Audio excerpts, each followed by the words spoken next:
हिमाचल प्रदेश में पहले चरण के लिए कल थमेगा प्रचार। प्रधानमंत्री नरेंद्र मोदी कांगड़ा और हमीरपुर जिलों में जनसभाओं को करेंगे संबोधित। वहीं कांग्रेस अध्यक्ष मल्लिकार्जुन खड़गे शिमला और सोलन के नालागढ़ में करेंगे चुनावी रैलियां।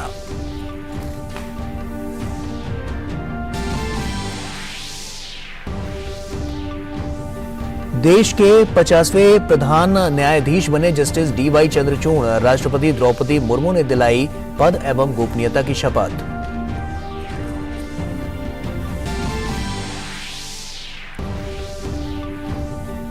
गुजरात में भी विधानसभा चुनाव के लिए प्रचार जारी। आगामी विधानसभा चुनाव के लिए नई दिल्ली में उम्मीदवारों की पहली सूची को अंतिम रूप देने के लिए भाजपा की केंद्रीय चुनाव समिति की बैठक आज। बेलारूस के विदेश मंत्री व्लादिमीर माकेई भारत के दौरे पर पहुंचे नई दिल्ली। व्लादिमीर माकेई अपने समकक्ष डॉक्टर एस जयशंकर के साथ द्विपक्षीय वार्ता में कई अहम मसलों पर करेंगे चर्चा।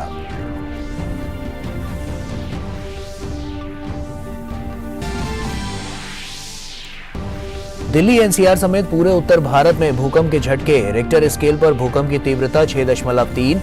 नेपाल में 10 किलोमीटर की गहराई में स्थित था भूकंप का केंद्र। नेपाल में भारी नुकसान का अनुमान। सेना राहत और बचाव कार्यों में जुटी। अब तक 6 लोगों के मारे जाने की खबर।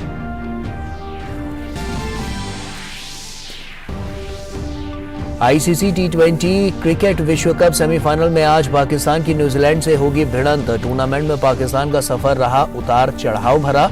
न्यूजीलैंड ने ग्रुप में शीर्ष पर रहते हुए अंतिम 4 में बनाई थी जगह।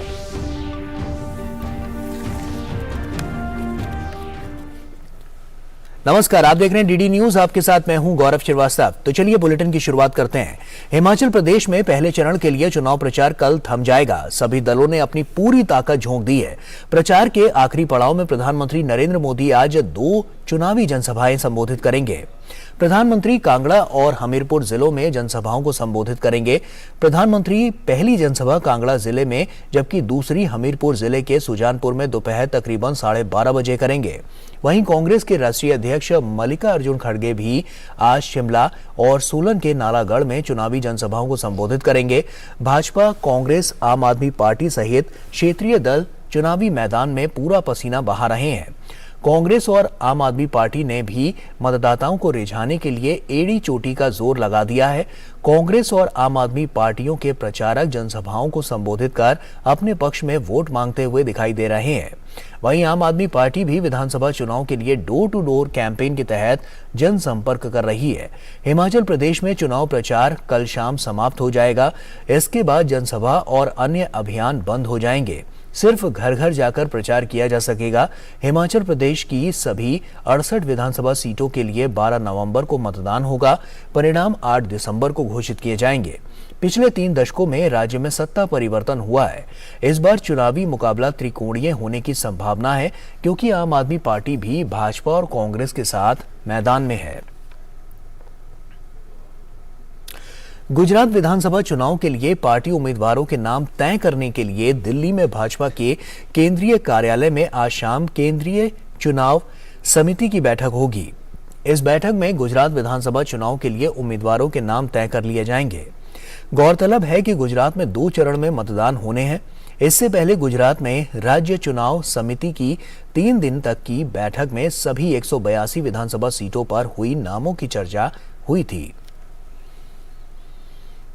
और वहीं जस्टिस डी.वाई. चंद्रचूड़ देश के 50वें प्रधान न्यायाधीश के पद की उन्होंने आज शपथ ली। राष्ट्रपति द्रौपदी मुर्मू जस्टिस चंद्रचूड़ को राष्ट्रपति भवन में उन्होंने शपथ दिलाई। उनका कार्यकाल 2 साल का है। जस्टिस चंद्रचूड़ को 2016 में सुप्रीम कोर्ट का जज नियुक्त किया गया था, जिससे पहले वो बॉम्बे हाई कोर्ट में जज और इलाहाबाद हाई कोर्ट में मुख्य न्यायाधीश रह चुके थे। जस्टिस चंद्रचूड़ अयोध्या, सबरीमाला, निजता का अधिकार, आधार की कानूनी वैधता जैसे अहम मामलों में फैसले देने वाली बेंच का हिस्सा रहे हैं।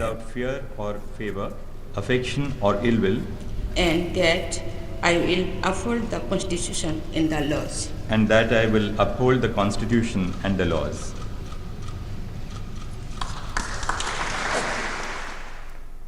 और बेलारूस के विदेश मंत्री व्लादिमीर माकेई भारत दौरे पर नई दिल्ली पहुंच गए हैं। व्लादिमीर माकेई विदेश मंत्री डॉक्टर एस जयशंकर से द्विपक्षीय वार्ता के साथ ही कई अहम मसलों पर बातचीत करेंगे। दिल्ली और राष्ट्रीय राजधानी क्षेत्र में कल देर रात लगभग 1:57 पर भूकंप के तेज झटके महसूस किए गए। पड़ोसवर्ती नोएडा और गुरुग्राम में भी कई सेकंड तक भूकंप के झटके महसूस किए गए। भूकंप के झटके महसूस होने के बाद लोग देर रात घरों से बाहर निकल आए। रिक्टर पैमाने पर भूकंप की तीव्रता 6.3 मापी गई। राष्ट्रीय भूकंप विज्ञान केंद्र के अनुसार भूकंप का केंद्र नेपाल में 10 किलोमीटर की गहराई में स्थित था। नेपाल में 6 लोगों के मारे जाने की खबर है। नोएडा में भूकंप के झटके इतने तेज थे कि लोग घरों से बाहर निकल आए। कोई गया था और गार्ड ने अलार्म स्विच किया था और प्रिकॉशंस लिए थे कंपनी ने भी, और इधर हम लोग सब बाहर आ गए थे। अर्थक्वेक बहुत तेज था, लिटरली। कॉफ़ी पी रहा था रिसेंटली एंड देन उसके बाद सीट एकदम से थोड़ी बहुत हिली एंड देन अलार्म बजा ऑफिस का कि भूकंप आया एंड अर्थक्वेक आया। देन उसके बाद हम तुरंत ही बाहर आ गए और हमने सब लोग बाहर सबको बोला कि आप लोग भी बाहर आ जाओ, क्योंकि काफ़ी तेज़ आया था। और बाकी हमने सब कुछ नॉर्मल कर लिया। देन हम 10 मिनट तक बाहर ही रहे और देन उसके बाद हम ऑफिस में चले गए और अपना वर्क स्टार्ट कर दिया। एक्चुअली हम लोग काम कर रहे थे और all of a sudden I mean earth shaking जैसा फील हुआ, ठीक है। तो हमारे मैनेजर बगल में बैठे थे, तो ऑल ऑफ अ सडन जैसे डिस्कशन स्टार्ट हुआ कि क्या हो रहा है सब लोगों का। तो ऐसे करके फिर अलार्म भी बजा हमारे ऑफिस का और फिर ऐसे करके हम लोग बाहर आना स्टार्ट कर दिए। और वहीं बीती देर रात पड़ोसी देश नेपाल भूकंप के तेज झटकों से हिल गया। 6.3 की तीव्रता वाले भूकंप ने जमकर तबाही मचाई। अभी तक 6 लोगों के मरने की खबर है, जबकि 5 लोग घायल हुए हैं, जिन्हें अस्पताल में भर्ती कराया गया है। मृतकों में एक महिला और 2 बच्चे शामिल हैं। भूकंप के कारण दर्जनों घर जमींदोज हो गए। अधिकारियों के अनुसार नेपाल सेना को प्रभावित इलाकों में तलाशी एवं बचाव अभियान में लगाया गया है। नेशनल सेंटर फॉर सिस्मोलॉजी ने बताया है कि बुधवार तड़के नेपाल में 6.3 तीव्रता का भूकंप आया था। एनसीएस के मुताबिक नेपाल में स्थानीय समय अनुसार रात करीब 2:12 पर भूकंप के झटके महसूस किए गए। भूकंप का केंद्र नेपाल के काठमांडू से 155 किलोमीटर दक्षिण पूर्व में 100 किलोमीटर की गहराई में था। भूकंप के केंद्र से निकले झटकों का असर 500 किलोमीटर दूर तक महसूस किया गया। नेपाल में इस साल का ये पहला भयावह भूकंप था। और नेपाल के प्रधानमंत्री शेर बहादुर देउबा ने ट्वीट करके भूकंप पीड़ितों के प्रति संवेदना व्यक्त की है।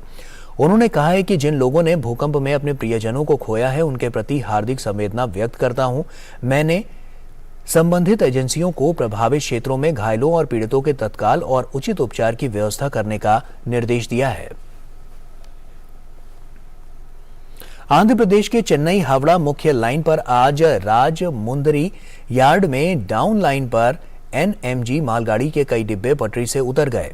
मालगाड़ी के डिब्बे पटरी से उतरने के कारण रेल यातायात आंशिक रूप से प्रभावित हो गया।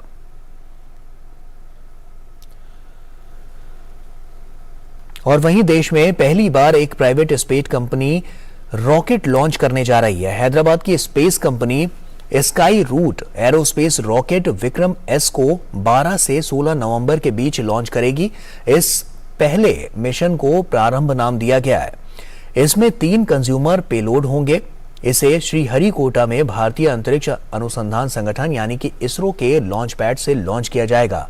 विक्रम एस रॉकेट की ये टेस्ट फ्लाइट है जो सब ऑर्बिटल में होगी और इस मिशन के साथ स्काई रूट एरोस्पेस अंतरिक्ष में रॉकेट लॉन्च करने वाली भारत की पहली प्राइवेट स्पेस कंपनी बनने जा रही है। ये अंतरिक्ष क्षेत्र में भारत के लिए एक नए युग की शुरुआत की तरह है। विक्रम एस रॉकेट एक सिंगल स्टेज सब ऑर्बिटेबल लॉन्च व्हीकल है जो अपने साथ 3 कॉमर्शियल पेलोड्स लेकर जा रहा है, जिसमें 1 विदेशी और 2 भारतीय हैं। हिमराज हिमालय के अंचल में फैला हुआ उत्तराखंड प्रदेश अपने गगनचुंबी हिम शिखरों के कारण प्राचीन काल से ही प्रकृति प्रेमियों, पवित्र तीर्थ स्थलों, शांति एवं तप साधना के लिए प्रसिद्ध रहा है। उत्तराखंड 9 नवंबर 2000 को भारत के 27वें राज्य के रूप में अस्तित्व में आया। देवभूमि कहे जाने वाला उत्तराखंड इस साल अपना 22वां स्थापना दिवस मना रहा है। गठन की 22वीं वर्षगांठ के अवसर पर मुख्यमंत्री आवास सहित उत्तराखंड के सरकारी भवन को लाइटों से सजाया गया है। उत्तराखंड अपनी प्राकृतिक सौंदर्यता और संस्कृति के लिए जाना जाता है। उत्तराखंड की नदियों, ग्लेशियर और पहाड़ों की खूबसूरती के साथ सबसे महत्वपूर्ण चार धाम बद्रीनाथ, केदारनाथ, गंगोत्री और यमुनोत्री की यात्रा के लिए हर साल लाखों लोग उत्तराखंड की यात्रा पर आते हैं। 22वें स्थापना दिवस के अवसर पर प्रदेश के कई जिलों में भव्य कार्यक्रम आयोजित किए जाएंगे।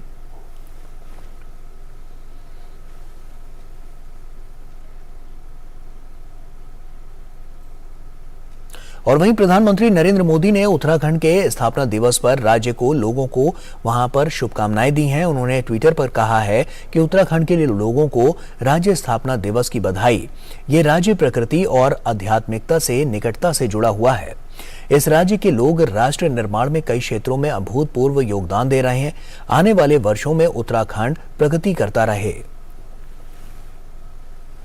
और उत्तराखंड के मुख्यमंत्री पुष्कर सिंह धामी ने राज्य के स्थापना दिवस पर कहा है कि आज उत्तराखंड की स्थापना के 22 साल पूरे हो गए हैं। उत्तराखंड के अमीर शहीदों को जिनकी शहादत के कारण हमें ये राज्य प्राप्त हुआ, मैं उनको नमन करता हूं। वहीं उन्होंने जो सपने देखे थे, उनके सपनों के अनुरूप उत्तराखंड राज्य का निर्माण करने के लिए हम प्रतिबद्ध हैं। आज उत्तराखंड राज्य को स्थापना के 22 साल पूरे हो गए हैं। मैं इस अवसर पर उत्तराखंड के अमर शहीदों को, उत्तराखंड के आंदोलनकारियों को, जिनकी शहादत के कारण से, जिनके लंबे संघर्षों के कारण से हमको उत्तराखंड राज्य प्राप्त हुआ, मैं उन सबको नमन करता हूं और यह संकल्प लेता हूं कि हमारी माताओं बहनों ने, हमारे आंदोलनकारियों ने, हमारे शहीदों ने जो सपने देखे थे, उनके सपनों के अनुरूप उत्तराखंड राज्य का निर्माण करने के लिए हम प्रतिबद्ध हैं। और वहीं दिल्ली एनसीआर में वायु गुणवत्ता की स्थिति अब भी खराब श्रेणी में बनी हुई है। बढ़ते प्रदूषण के कारण सुबह और शाम के समय लोगों को सांस लेने में दिक्कतें हो रही हैं। साथ ही गले में खराश, सीने में जकड़न जैसी शिकायत हर उम्र में देखने को मिल रही है। System of air quality and weather forecasting and research के अनुसार दिल्ली में आज वायु गुणवत्ता सूचकांक AQI 339 दर्ज किया गया, जो कि बहुत खराब श्रेणी में है। वहीं नोएडा में AQI 371 और गुरुग्राम में AQI 338 दर्ज किया गया। गौरतलब है कि वायु गुणवत्ता सूचकांक को 0 से 50 के बीच अच्छा, 101 से 200 के बीच मध्यम और 201 से 300 के बीच खराब माना जाता है। वहीं 301 से 400 के बीच के AQI को बहुत खराब और 401 से 500 के बीच इसे गंभीर माना जाता है। और वहीं राजधानी दिल्ली में आज से सभी प्राइमरी स्कूल फिर से खुल गए हैं। सुबह से ही छात्र छात्राएं बैग लेकर राजधानी की सड़कों पर अपने स्कूल जाते हुए दिखाई दिए। प्रदूषण के कारण दिल्ली सरकार ने प्राइमरी स्कूलों को बंद करने के साथ ही उच्च कक्षाओं के छात्रों के लिए स्कूल में बाहरी गतिविधियों पर भी प्रतिबंध लगा दिया था। बीते हफ्ते शनिवार और रविवार को वायु प्रदूषण के स्तर में थोड़ा सा सुधार होने के बाद दिल्ली सरकार ने स्कूलों पर लगे सभी पाबंदियों को वापस लेकर 9 नवंबर से कक्षाएं लेने का आदेश दिया था। और गोवा में इस साल 20 से 28 नवंबर के दौरान 53वां अंतर्राष्ट्रीय फिल्म महोत्सव आयोजित होने जा रहा है। राज्य के मुख्यमंत्री प्रमोद सावंत ने बताया कि 53वें अंतर्राष्ट्रीय फिल्म महोत्सव की तैयारियां पूरी हो गई हैं। उन्होंने कहा कि इसको लेकर समीक्षा भी की गई है। कोरोना के बाद राज्य सरकार और केंद्र सरकार की तरफ से इस साल का आयोजन बहुत बड़ा आयोजन होगा। 53rd इंटरनेशनल फिल्म फेस्टिवल की पूरी तैयारी हो चुकी है। इस बार का IFFI कोविड के बाद यानी बहुत ही बड़ा आयोजन गोवा सरकार की तरफ से, गवर्नमेंट ऑफ इंडिया की तरफ से और आज़ादी के इस अमृत काल में बड़ा आयोजन हो जाएगा। और मुख्य चुनाव आयुक्त राजीव कुमार ने महाराष्ट्र के पुणे में राष्ट्रीय स्तर पर स्पेशल समरी रिवीजन अभियान का शुभारंभ किया। उन्होंने कहा कि अगर कोई वोटर लिस्ट में शामिल नहीं है, उसके लिए वोटर लिस्ट में शामिल होने का ये मौका है। हमारा लक्ष्य सभी को मतदान से जोड़ना है। हम लोगों को प्रेरित कर रहे हैं।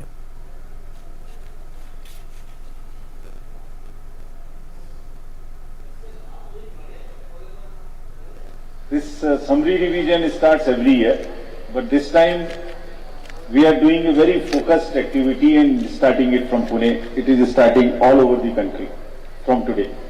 What does it mean?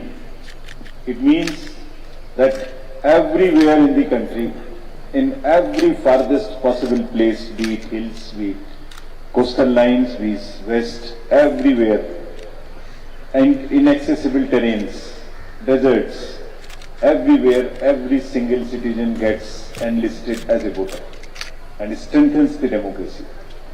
And strengthens the democracy by not only getting registered but also voting.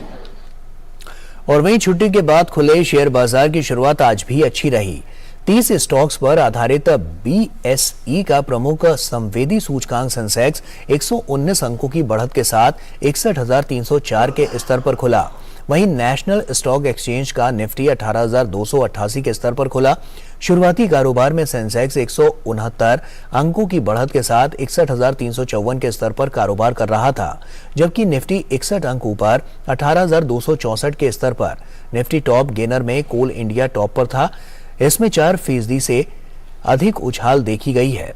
इसके अलावा Cipla, doctor Reddy, Nestle India और ब्रिटानिया के शेयर भी टॉप गेनर की लिस्ट में थे। वहीं Hindalco, Divis lab, ONGC, Hindustan Unilever और SDFC टॉप लूजर थे। सोमवार को सेंसेक्स 234.79 अंक यानी 0.39% की बढ़त के साथ 61,185.15 अंक पर बंद हुआ था। अंतर्राष्ट्रीय बाजार में कच्चे तेल के दाम में उतार चढ़ाव का सिलसिला लगातार जारी है। हफ्ते के तीसरे कारोबारी दिन कच्चा तेल मामूली गिरावट के साथ $96 प्रति बैरल के करीब ट्रेंड कर रहा है। हालांकि सार्वजनिक क्षेत्र की तेल एवं गैस विपणन कंपनियों ने घरेलू बाजार में पेट्रोल डीजल के दाम में कोई बदलाव नहीं किया है। इंडियन ऑयल वेबसाइट के मुताबिक आज दिल्ली में पेट्रोल 96.72 रुपए और डीजल 89.62 रुपए प्रति लीटर टिका रहा। मुंबई में पेट्रोल का भाव 106.31 रुपए और डीजल 94.27 रुपए प्रति लीटर है। कोलकाता में पेट्रोल 106.03 रुपए और डीजल की कीमत 92.76 रुपए प्रति लीटर है। इसी तरह चेन्नई में पेट्रोल 102.63 रुपए और डीजल 94.24 रुपए प्रति लीटर बिक रहा है। उल्लेखनीय है कि अंतर्राष्ट्रीय बाजार में कच्चे तेल का भाव मामूली गिरावट के साथ $96 प्रति बैरल के स्तर पर है। हफ्ते के तीसरे कारोबारी दिन ब्रेंट क्रूड 0.27% यानी $0.26 की गिरावट के साथ $95.10 प्रति बैरल पर ट्रेंड कर रहा है। वहीं वेस्ट टेक्सास इंटरमीडिएट क्रूड भी 0.43% यानी $0.38 लुढ़क कर $88.53 प्रति बैरल पर कारोबार कर रहा है। और मिस्र के शर्म अल शेख में चल रहे अंतर्राष्ट्रीय जलवायु परिवर्तन सम्मेलन में ग्लोबल वार्मिंग के लिए गरीब देशों ने धनी राष्ट्रों और तेल कंपनियों को जिम्मेदार ठहराते हुए कहा कि प्रदूषकों को जलवायु परिवर्तन के लिए उन्हें हर्जाना देना होगा, यानी भुगतान करना होगा। साथ ही उन्होंने ग्लोबल कार्बन टैक्स लगाने की भी मांग की। उन्होंने कहा कि एक तरह तेल कंपनियां और अमीर देश मुनाफा कमा रहे हैं, वहीं छोटे खासकर द्वीप राष्ट्रों की हालत बेहद खराब होती जा रही है। इन राष्ट्रों ने कहा है कि वे उनकी अर्थव्यवस्था को नुकसान पहुंचा रहे हैं। अफ्रीकी राज्यों ने इसके लिए और अधिक अंतर्राष्ट्रीय फंड की भी मांग की।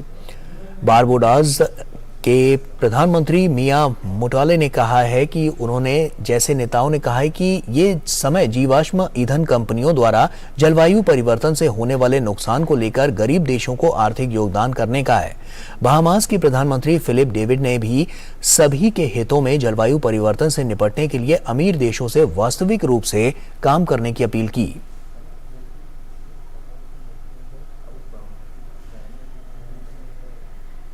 और वहीं सम्मेलन में बाढ़ से प्रभावित देशों ने जोर दिया है कि उनके पास कोई दूसरा ग्रह नहीं है। पाकिस्तान के प्रधानमंत्री शहबाज शरीफ ने कहा है कि वैश्विक उत्तर को हमारी दिक्कतों को समझने की जरूरत है और क्लाइमेट ट्रांसफर की दिशा में तेजी से काम करें।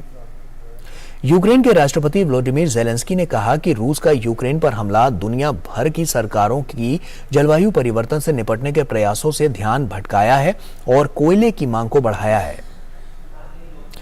आगे बढ़ते हैं। केंद्रीय पर्यावरण, वन एवं जलवायु परिवर्तन मंत्री भूपेंद्र यादव ने मिस्र में आयोजित COP27 में मैंग्रोव अलायंस फॉर क्लाइमेट के शुभारंभ के मौके पर कहा कि वृक्ष आवरण के माध्यम से साल 2030 तक भारत 2.5 से 3 बिलियन टन कार्बन सिंक करने के लिए प्रतिबद्ध है। उन्होंने कहा कि मैंग्रोव के क्षेत्रफल में बढ़ोतरी करने में भारत का व्यापक अनुभव, जिससे वैश्विक स्तर पर लाभ लिया जा सकता है। भूपेंद्र यादव ने कहा कि मैंग्रोव दुनिया के सबसे अधिक उत्पादक पारिस्थितिकी तंत्रों में से एक है। ये ज्वारीय जंगल कई जीवों के लिए एक नर्सरी ग्राउंड के रूप में कार्य करता है, तटीय शरण की रक्षा करता है, कार्बन को अलग करता है, लाखों लोगों के लिए आजीविका प्रदान करता है। इसके अलावा इसके आवास में जीवों के तत्वों को आश्रय देता है। उन्होंने कहा कि मैंग्रोव दुनिया के 123 देशों में उष्णकटिबंधीय और उपोष्ण कटिबंधीय क्षेत्र में पाए जाते हैं। नीली अर्थव्यवस्था को बनाए रखने के लिए स्थानीय, क्षेत्रीय और अंतर्राष्ट्रीय स्तरों पर तटीय आवासों, विशेष रूप से उष्णकटिबंधीय देशों के लिए मैंग्रोव की स्थिरता सुनिश्चित करना अनिवार्य है।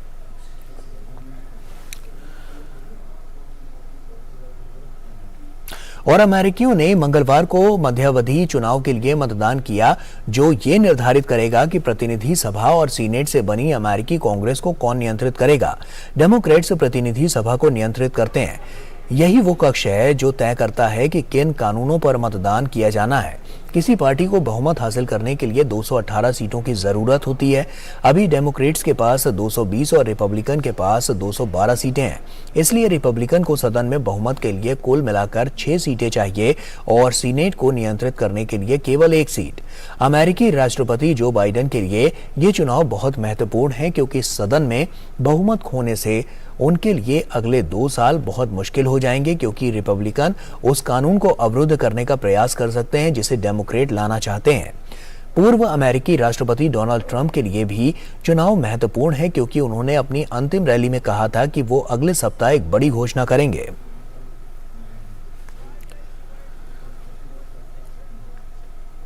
और मध्यावधि चुनाव के नतीजे आने शुरू हो गए हैं। अमेरिकी सीनेट के लिए हुए चुनाव में डेमोक्रेटिक नेता चक शुमर, रिपब्लिकन नेता जॉन थ्यून फिर से चुनाव जीत गए हैं। रिपब्लिकन पार्टी के नेता रॉन डिसेंटिस ने फिर से फ्लोरिडा के गवर्नर वो चुने गए हैं और उन्होंने चार्ली क्रिस्ट को हराया।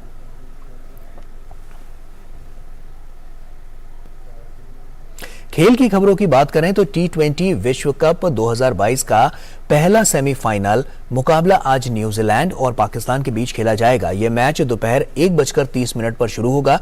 इस बार न्यूजीलैंड की टीम शानदार फॉर्म में है।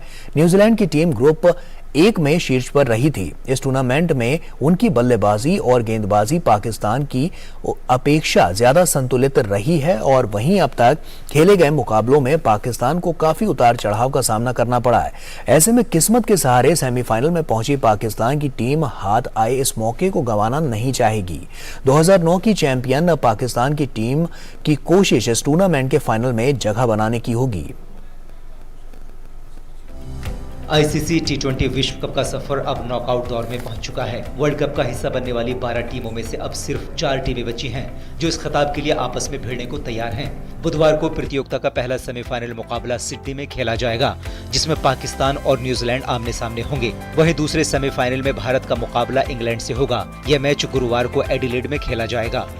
पाकिस्तान की टीम ने नाटकीय ढंग से सेमीफाइनल में जगह बनाई है। सुपर 12 के शुरुआती 2 मुकाबले हारने के बाद टीम ने सेमीफाइनल में स्थान बनाया है। गौरतलब है कि पाकिस्तानी टीम को भारत और जिम्बाब्वे दोनों के खिलाफ पराजय का सामना करना पड़ा था। इसके बाद लग रहा था कि यह टीम सेमीफाइनल से पहले बाहर हो जाएगी, लेकिन ऐसा नहीं हुआ और दक्षिण अफ्रीका के खराब प्रदर्शन का लाभ पाकिस्तान को मिला। 5 में से 3 मैचों में जीत दर्ज करते हुए पाकिस्तान की टीम ने 6 अंकों के साथ ग्रुप 2 की तालिका में दूसरा स्थान हासिल किया। इस तरह पाकिस्तान की टीम के लिए एक चमत्कार हुआ और वो लगातार दूसरे साल भी T20 वर्ल्ड कप के सेमीफाइनल में पहुंच गए।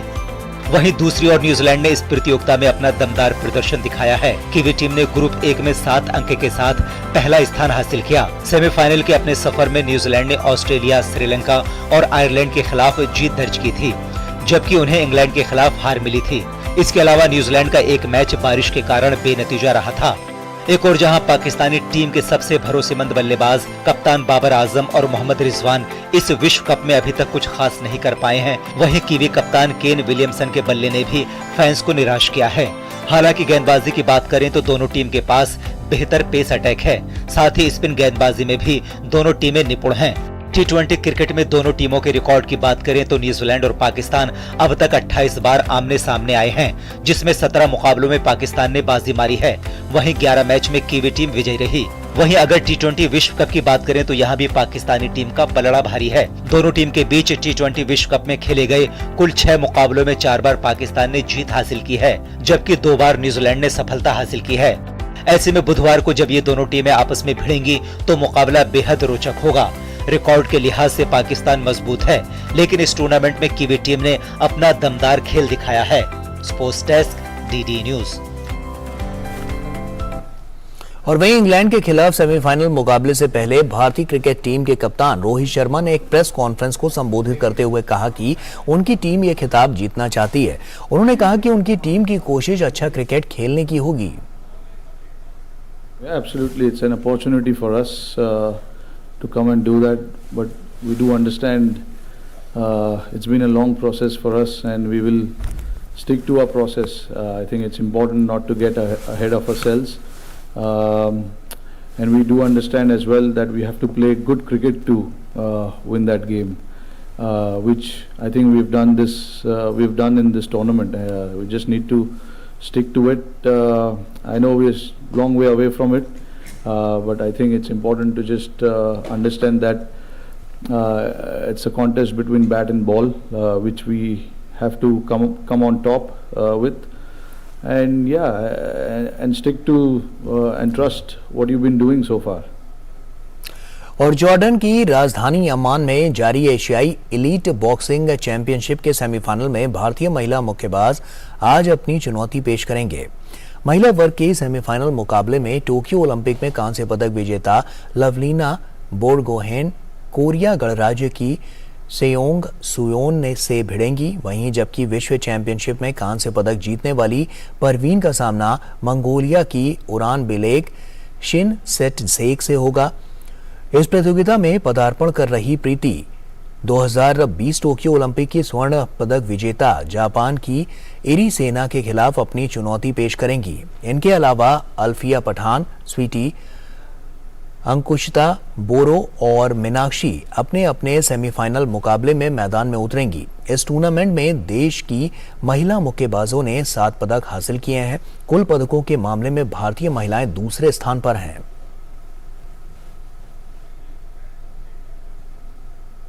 और यहां वक्त हो चला एक छोटे से ब्रेक का। जल्द लौटते हैं, बने रहिए DD न्यूज के साथ।